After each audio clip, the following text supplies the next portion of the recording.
2004ஆம் ஆண்டு சுனாமியில் தமிழகம் மிக கடுமையாக பாதிக்கப்பட்டது.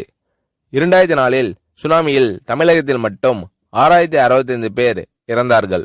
88 கிராமங்கள் நிலைகுலைந்து அழிந்து போனது. இந்த சூழ்நிலையில் அம்மா அவர்கள் எடுத்த நடவடிக்கையால் 10 கிராமங்களுக்கு ஒரு அமைச்சர், ஒரு IAS அதிகாரி, ஒரு PRO என்ற ஒரு குழுவை அமைத்து உலக வரலாற்றிலேயே இது போன்ற மீட்பு நடவடிக்கை இருந்திருக்காது என்ற அளவில் 3 நாளில் பாதிக்கப்பட்ட கிராமங்களுக்கு மின்சாரம் வழங்கப்பட்டது. குடிநீர் வசதி செய்து தரப்பட்டது.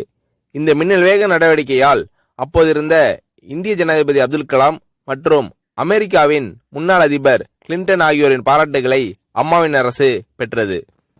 அழுத கண்களை துடைக்கும் கரம் கொண்டவர் அம்மா அவர்கள். ஆண்டவன் யாரோ ஒரு நபர் மூலமாக வருவார். தமிழ்நாட்டிற்கு கிடைத்த தெய்வம் அம்மா அவர்கள். சுனாமியில் பாதிக்கப்பட்டவர்களில் 40 பேருக்கு 2 குழந்தைகளும் சுனாமியில் இறந்து விடுகிறது. அந்த 40 பேரும் ஏற்கனவே கருத்தடை ஆபரேஷன் செய்திருக்கிறார்கள்.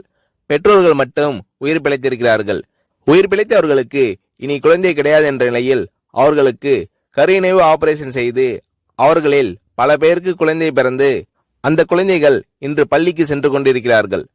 நாகப்பட்டினத்தில் அம்மா அவர்கள் மீனவர்களை சந்தித்த போது மீனவர்கள் கதறி அழுதார்கள்.